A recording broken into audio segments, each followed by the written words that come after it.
Assalamualaikum. Waalaikumsalam. Iya. Assalamualaikum.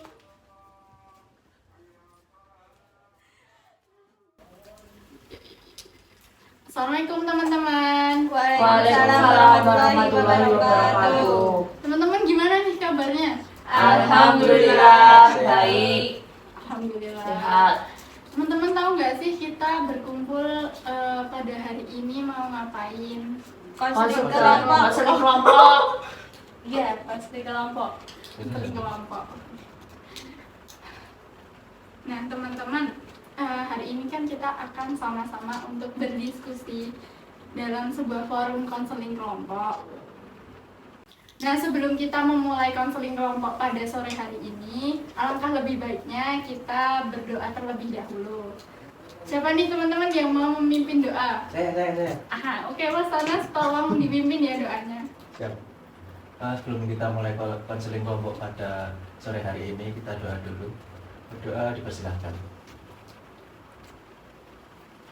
Selesai. Terima kasih kepada Mas Anas yang telah memimpin doa pada sore hari ini. Semoga kegiatan kita sore hari ini diberikan keberkahan oleh Allah. Amin.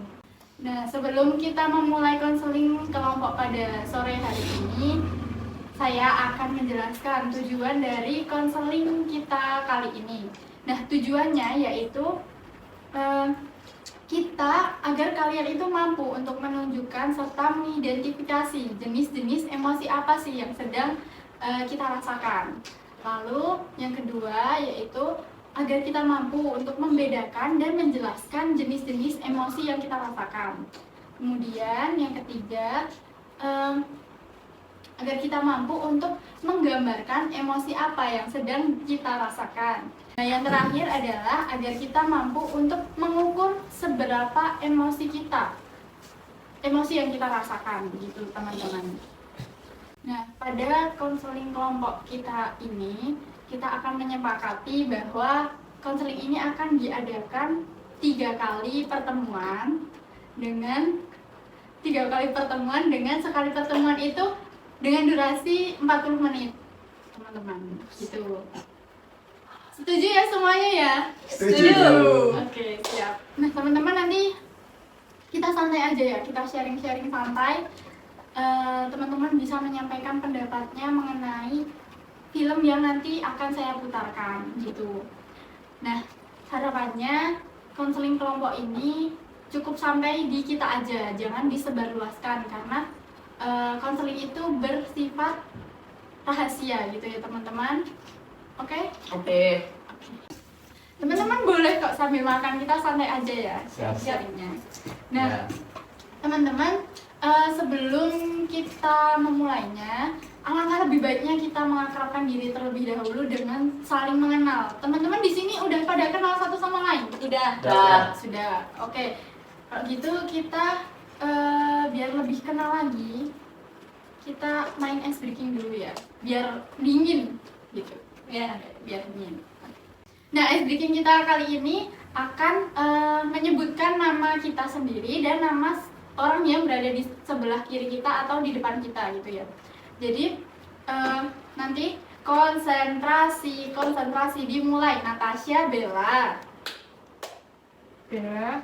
Anas. Nah, seperti itu ya teman-teman ya. Seperti itu ya teman-teman. Oke? Harus urut nggak? Boleh nggak urut? Nggak urut gimana? Maksudnya kayak kamu tiba-tiba manggil Bella. Iya, gitu. Jadi harus ingat ya teman-teman. Dan harus menyebutkan nama temannya yang belum dipanggil. Gitu. Jadi kalau Mbak Bella udah saya panggil, teman-teman harus menyebutkan nama lain gitu. Gitu. Oke? Oke. Yuk, konsentrasi dimulai. Natasha, Roro, Hani, Bella. Anas. Natasha. Oke. Nah, teman-teman di konseling kelompok ini nanti akan ada 4 tahap. Yang pertama itu ada tahap awal di mana kita akan saling mengenal seperti tadi dan mengerti tujuan apa sih yang harus kita capai dengan adanya konseling kelompok ini. Nah, yang kedua itu ada tahap transisi. Nah, di tahap transisi ini nanti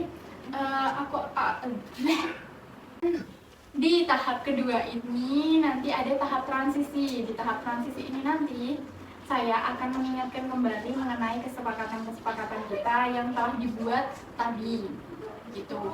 Kemudian yang ketiga itu ada tahap inti atau tahap kerja. Nah, di tahap kerja nanti saya akan memutarkan sebuah film dengan judul Inside Out dan nanti teman-teman bisa untuk menyampaikan pendapatnya tentang bagaimana sih film itu dan apa yang bisa dipetik dari film yang kita tonton, begitu.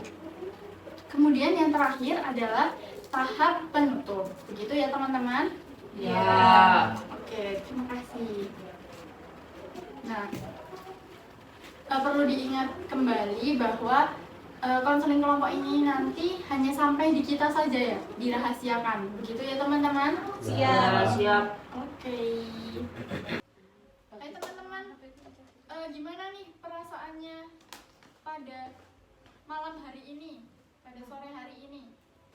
I'm happy. Dari Mbak Hani dulu ya, kita menggunakan feeling thermometer. Feeling thermometer. Nah, kita menggunakan feeling thermometer. Siapa yang mau duluan? Siapa yang mau duluan? Menyampaikan apa yang dirasakan hari ini, pada hari ini. Apakah merasakan senang atau tenang atau sedih Clap, atau clap. khawatir I'm clap. atau frustasi atau Ya, calm. atau marah gitu. Number 1. Kenapa Mbak Hani merasakan tenang hari ini? Ya karena aku udah melakukan sesuatu hal yang baik gitu. Jadi kayak ya tenang aja, bisa kayak bagi waktu dengan baik gitu. Jadi kayak rasa tenang gitu. Semuanya tercapai hari ini. Good job, Mbak. You doing a great job hari ini. Oke, Mbak Rara mungkin mau yang mana? Itu bisa nggak diantara tenang dan bahagia? Boleh. Bisa. Kenapa kok seperti itu, Mbak? Coba dijelaskan. Bahagianya karena karena hari ini maksudnya masih bisa hidup, masih bisa nafas, masih bisa melakukan kegiatan. Tenangnya karena ya tenang aja. Oke. Kalau Mas Anas? Tenang, calm. Oke. Tidak ada yang separuh-separuh gitu kayak Mbak Rara tadi. Ya, saya utuh. Oke. Kenapa kok hari ini merasakan ketenangan? Karena ya sebagian tugas saya sudah saya kerjakan. Oke. Ada lagi? Tidak. Baik. Frustasi. Kalau Mbak Bella? Angry. Saya mau tenang. Apa kamu frustasi ya? Enggak, Angry. happy dong. Wih. Karena sudah dapat yang dicari dari hari kemarin. Oh iya. Akhirnya sudah dapat dan Alhamdulillah. ya terus sama nanti ada pertandingan klub yang disukai jadi Wah. semangat. Sangat excited Ya, betul sekali. Oke. Terima kasih teman-teman. Sama-sama. Kita akan menonton film yang berjudul Inside Out sekarang. Dewi. Halo, Pak.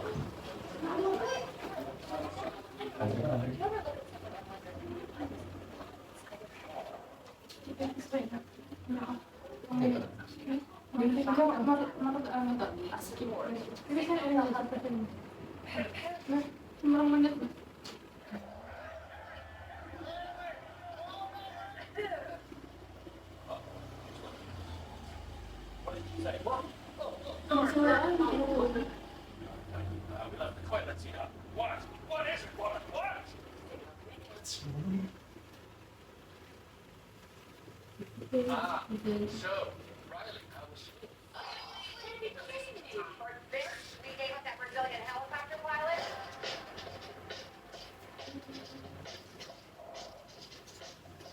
School was great, all right? What was that? I thought you said we were gonna act casual.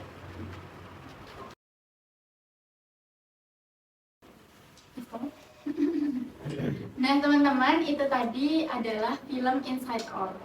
teman-teman ada yang mau menyampaikan nggak apa sih yang dapat kita petik dari film Inside Out tersebut? Yuk, tunjuk jari. Apa tuh? Yuk, kamu Mbak Hani coba. Jadi dalam Inside Out itu ada 5 jenis emosional atau perasaan kita. Yang pertama itu ada kayak takut, sedih, kemudian jijik, marah, senang.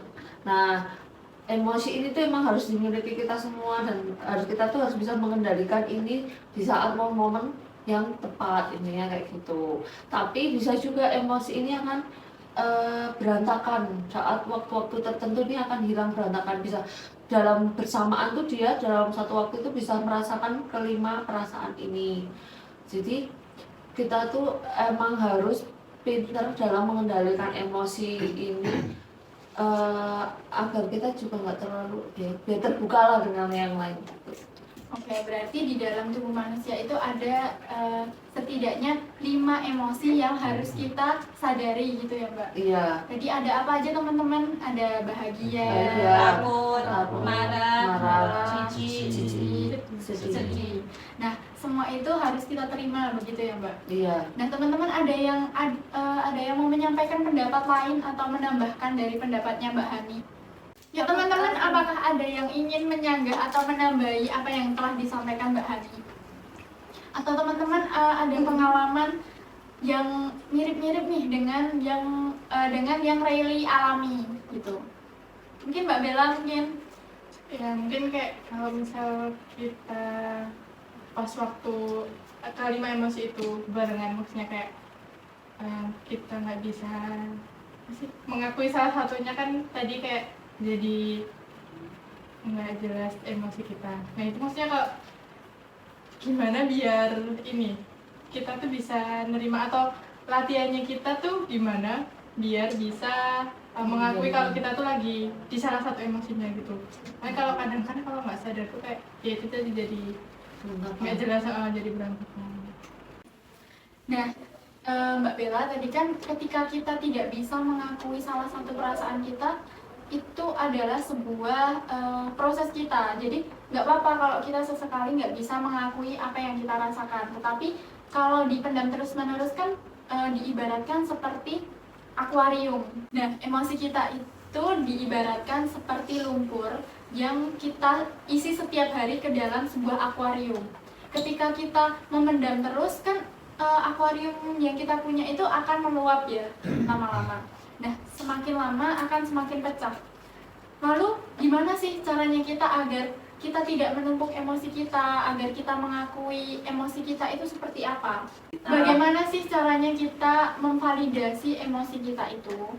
Karena kan tadi kan saya udah bilang bahwa itu akan berbahaya, akan jadi bom waktu untuk kita ketika kita menumpuk emosi kita terus-menerus. Nah, di dalam Islam pun sudah dijelaskan bahwa ketika kan emosi yang paling susah kita kendalikan itu emosi marah ya Mbak, dan paling susah untuk kita validasi. Nah itu kita bisa, gimana Mas Anas mau menyampaikan sesuatu? Nah ketika kita di dalam Islam itu kan sudah disebutkan bahwa ketika kita marah sebaiknya kita duduk untuk merasakan emosi kita, untuk meredakan emosi kita. Nggak melulu bisa kita luapkan, karena itu adalah hal yang negatif ketika itu dikeluarkan gitu.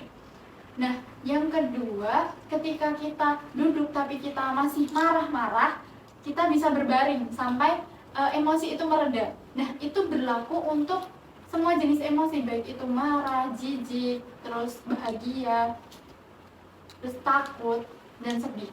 Ketika kita merasakan hal itu, ya kita diam dulu sejenak untuk mengetahui kenapa sih kok aku tadi bisa marah, dan apa sih alasan logis yang bisa yang melatar belakangi emosiku ini. Apakah emang ini sesuatu yang baik untuk dikeluarkan maksud saya dikeluarkan secara gamblang gitu, atau cuma harus diterima dengan diri kita sendiri gitu dan dievaluasi gitu.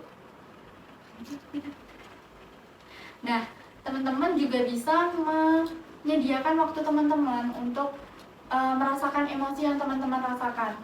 emosi itu sebenarnya bisa loh kita salurkan dengan hal-hal yang positif seperti kita menulis atau kita membaca gitu-gitu.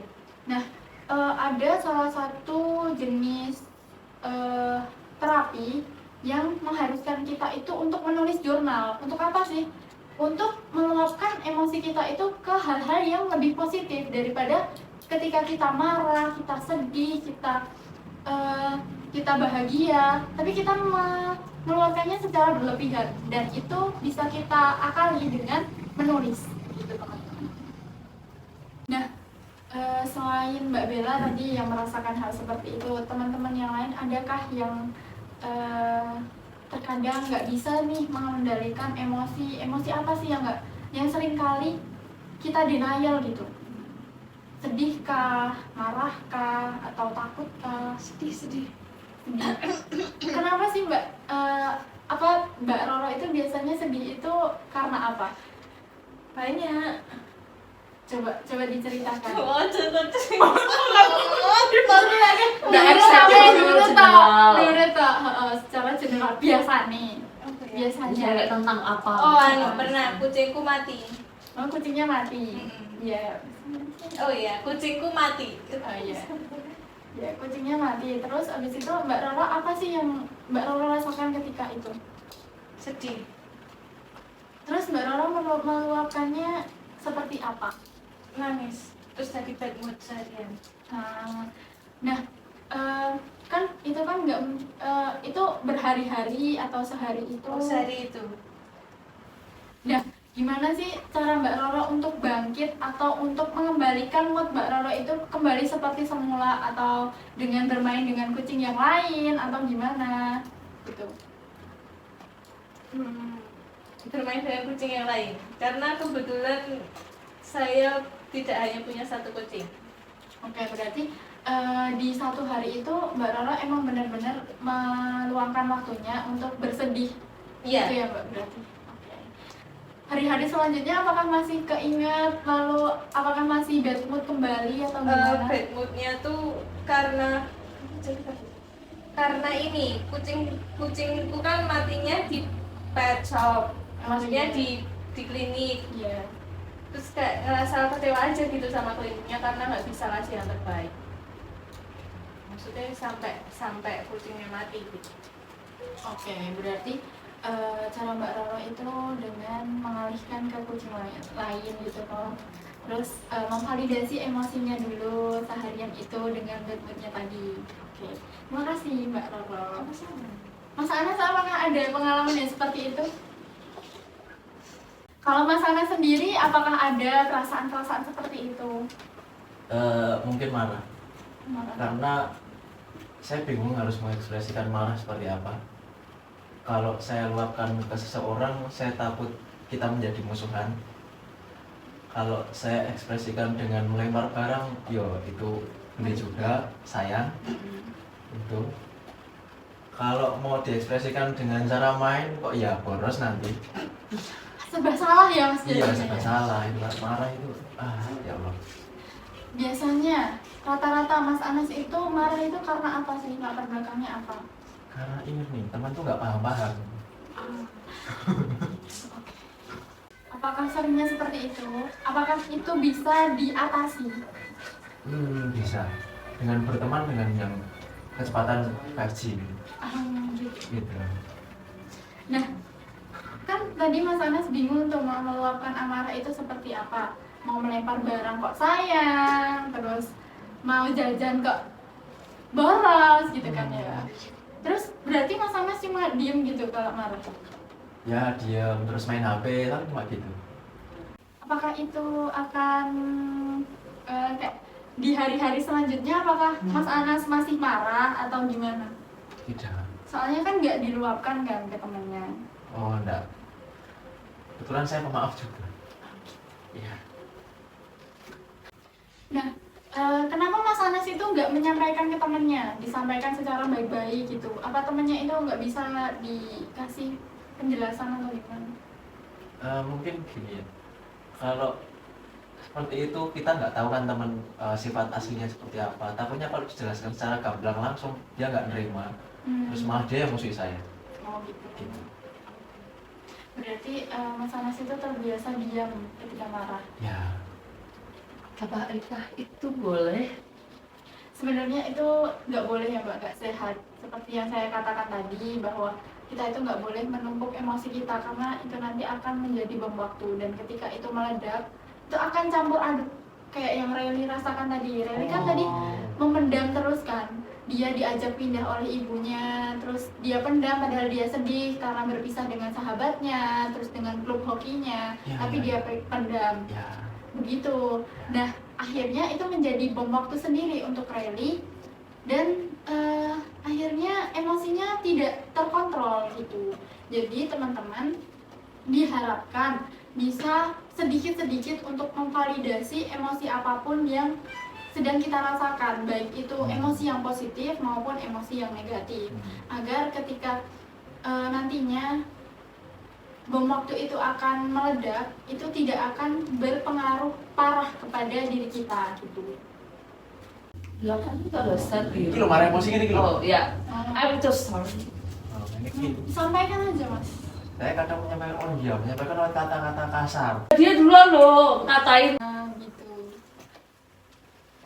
Kan kalau orang tidak suka, dia kan akan sedih. Iya, Iya. kan tadi Mas Anas sudah bilang bahwa ketika dia marah, dia lebih baik diam.